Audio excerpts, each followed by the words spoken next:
What could make a return flight feel like a mistake? Europeans arrived for World Cup 2026 carrying warnings about America. Yet many reached the airport wondering why home suddenly felt farther away. Had the headlines hidden the country they actually found? Open, energetic, generous, and impossible to forget. When tourists begin checking visas instead of departure gates, the real story is no longer about football. It is about the America they were told not to love. America changed their plans. The most unbelievable airport scene was never the size of the immigration line. It was how many return tickets felt premature.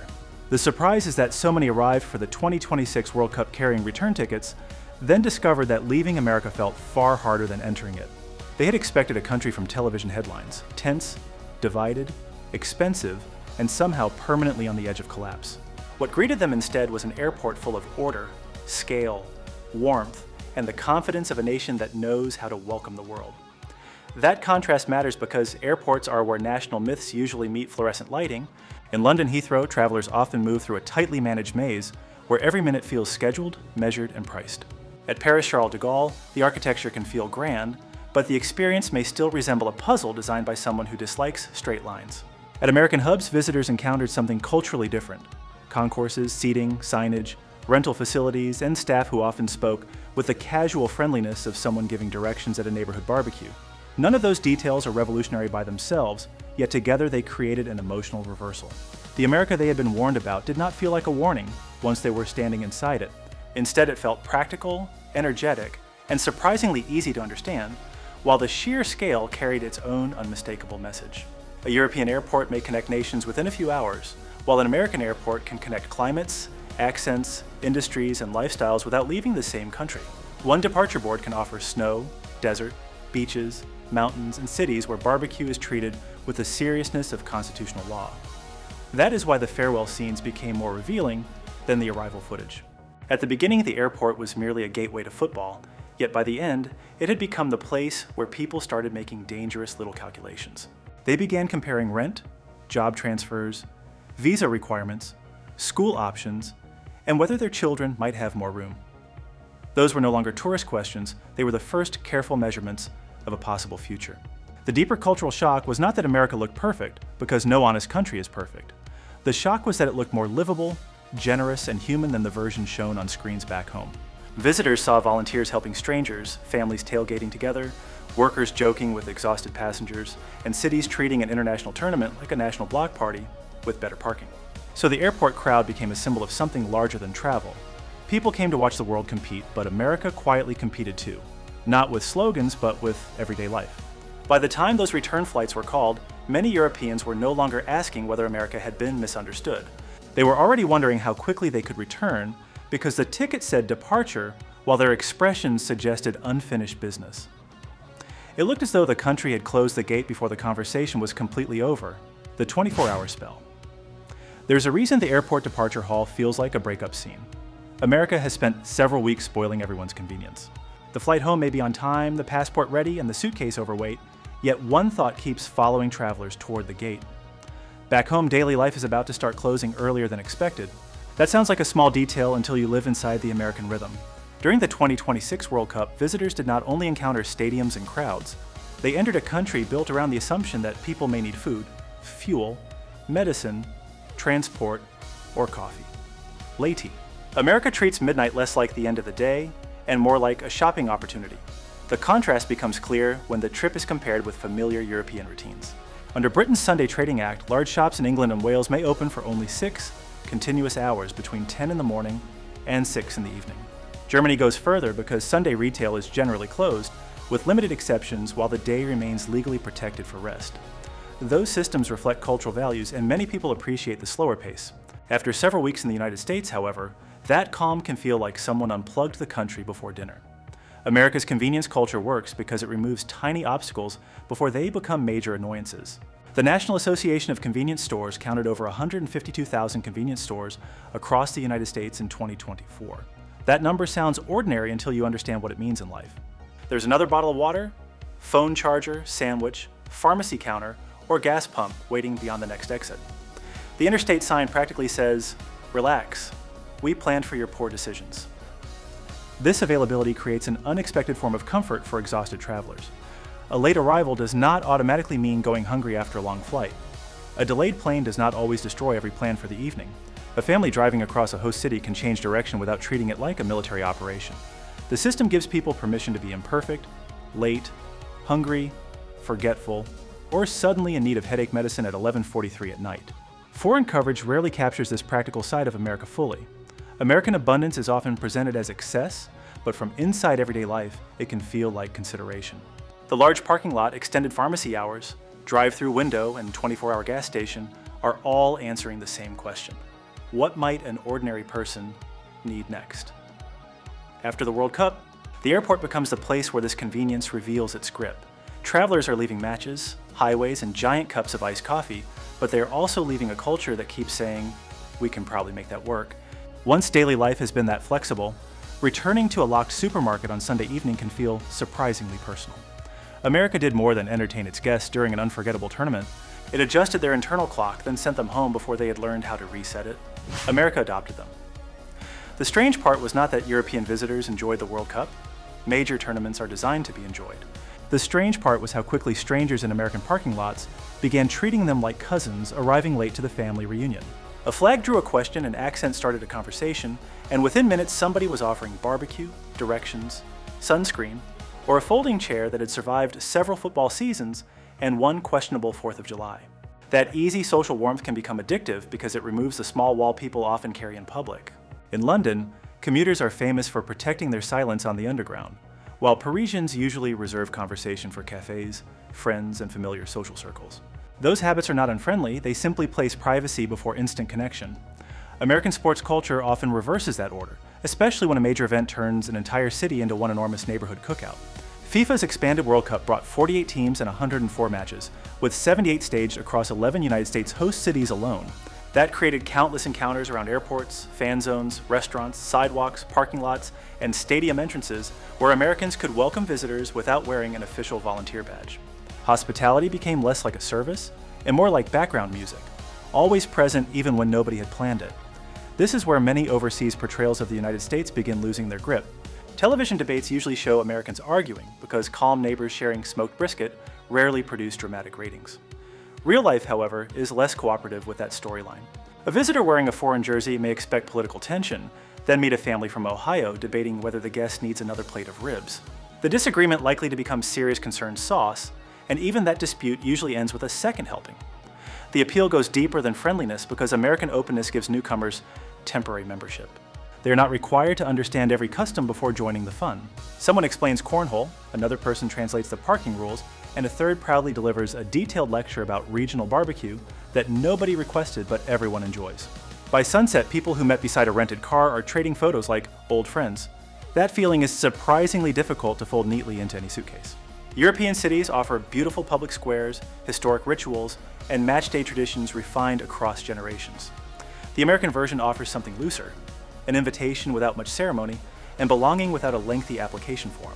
After several weeks of being waved over, fed generously, and included in conversations, returning to polite distance can feel unusually quiet. Perhaps that explains why airport goodbyes became so unexpectedly emotional. Visitors were not merely leaving stadiums behind, they were leaving people who had made a foreign country feel unexpectedly personal. America did not persuade them through polished slogans or staged speeches. It simply pulled up another chair, made room at the table, and behaved as though they had always been expected. Too big for suitcases. The heaviest thing at the airport was not the suitcase, although several looked capable of damaging the conveyor belt. It was the plan people were trying to carry home. After weeks in the United States during the 2026 World Cup, a short vacation had expanded into a dangerous question. What if life could be larger than the version already arranged for them? That question grows quickly in America because ambition is spoken aloud here. A waiter mentions the business he wants to open, a rideshare driver explains the degree she is finishing, and a stadium volunteer describes moving across 3 states before finding the right city. Nobody lowers their voice as though hope were an embarrassing medical condition. Americans discuss the next chapter before the current one has finished, which can sound wonderfully reckless to visitors from cultures where stability is treated like the good China. Germany offers a respected apprenticeship system that can place young people on a clear professional track early. France often gives educational credentials and competitive examinations enormous weight in public sector and elite careers. Those structures can produce skill, order, and security, yet they can make a late change feel like switching trains after the doors have closed. America leaves more doors unlocked, and sometimes the building seems to have no receptionist. The numbers explain why that attitude feels real rather than decorative. The US Census Bureau recorded roughly 5.5 million business applications in 2023, among the highest totals measured. Most applications will never become famous companies, yet fame is beside the point because millions still believe they were allowed to try. That belief hangs in the air from food trucks beside stadiums to suburban garages where someone has labeled a folding table headquarters and meant it sincerely. This is the addictive part that airport cameras cannot capture.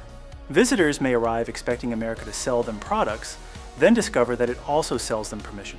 Permission to change industries, relocate, start late, fail publicly, return with a better idea, and introduce themselves by what they are building, rather than by a mistake from 5 years ago.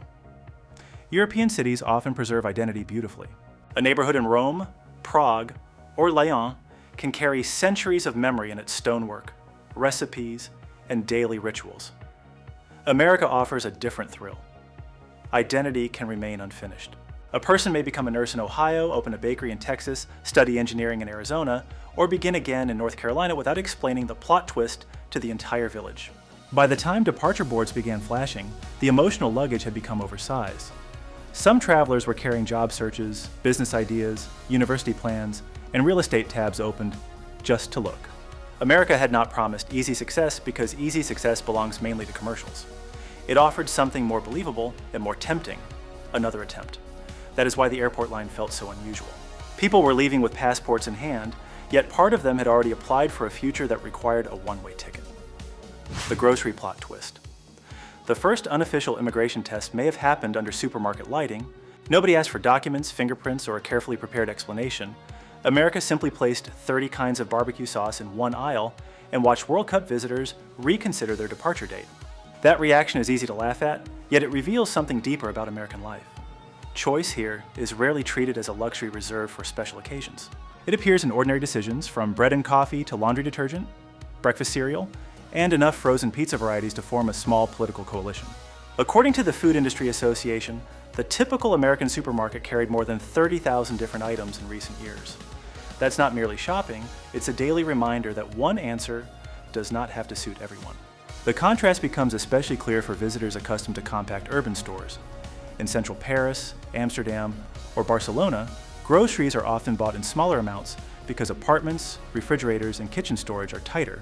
Those cities make frequent neighborhood shopping practical and pleasant, while American suburbs developed around larger homes, family vehicles, and weekly supply runs. Neither system is foolish, but the American version can feel like someone handed everyday life a remote control with far more buttons. The addictive part is not the giant cereal boxes themselves, although some could shelter a medium-sized house cat.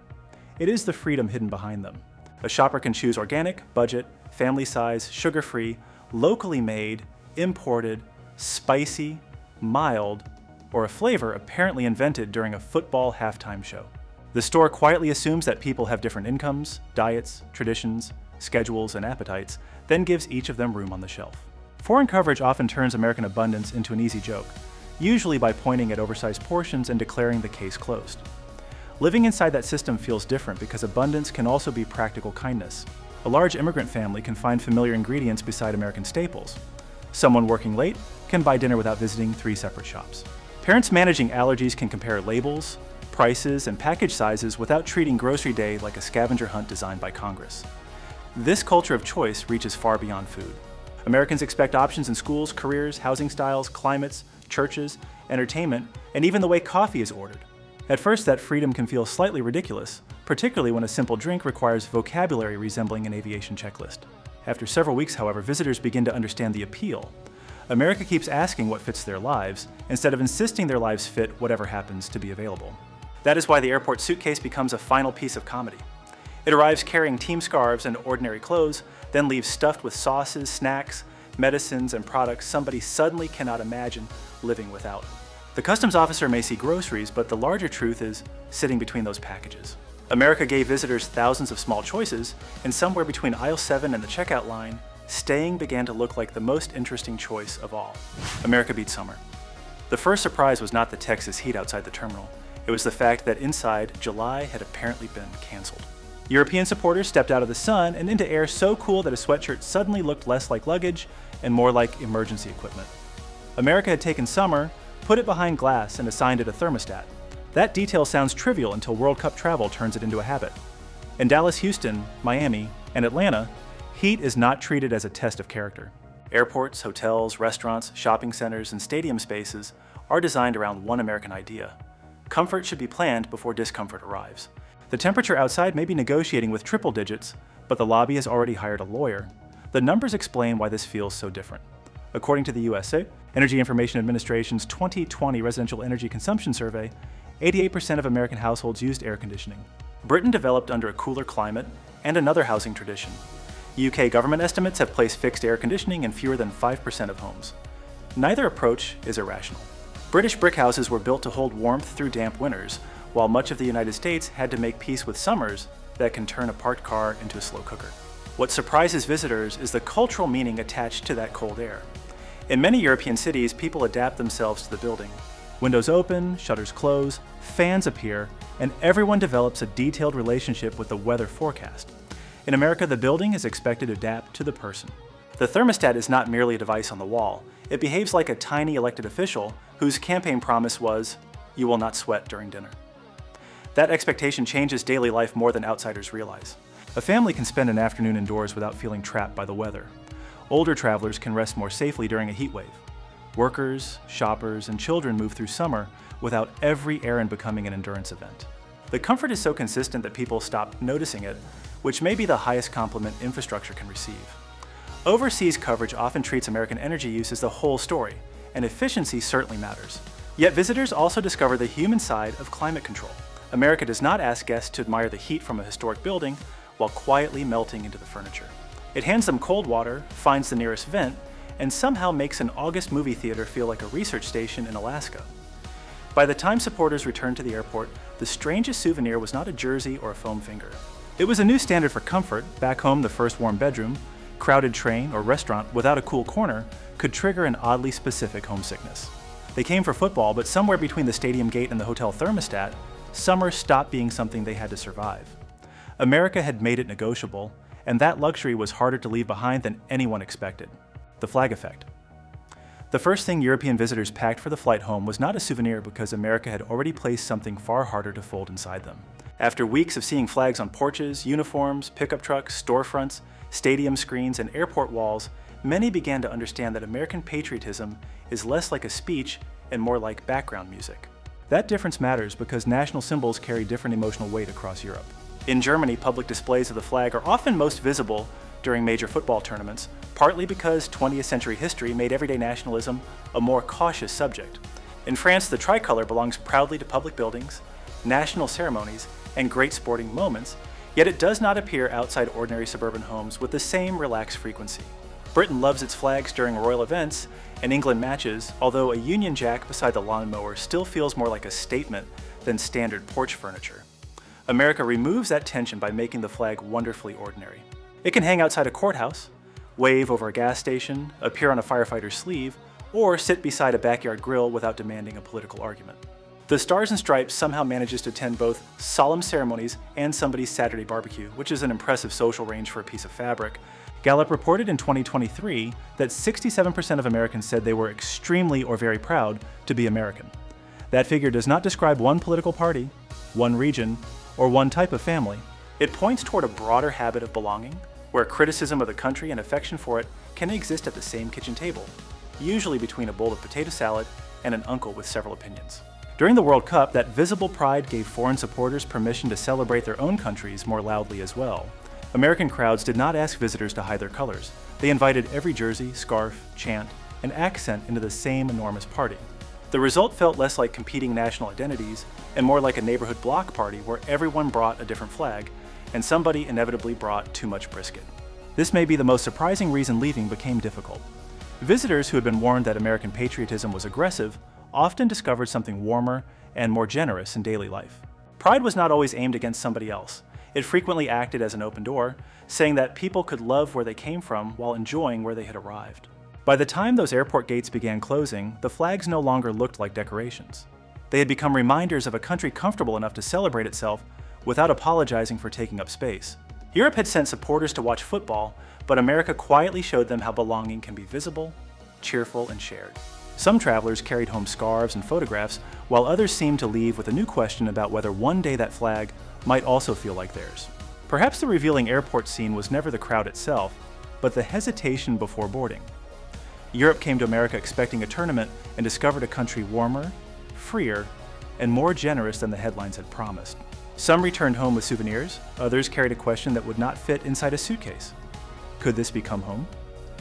Tell us which American experience would convince you to stay, and subscribe for more stories that reveal the America visitors never expected to love.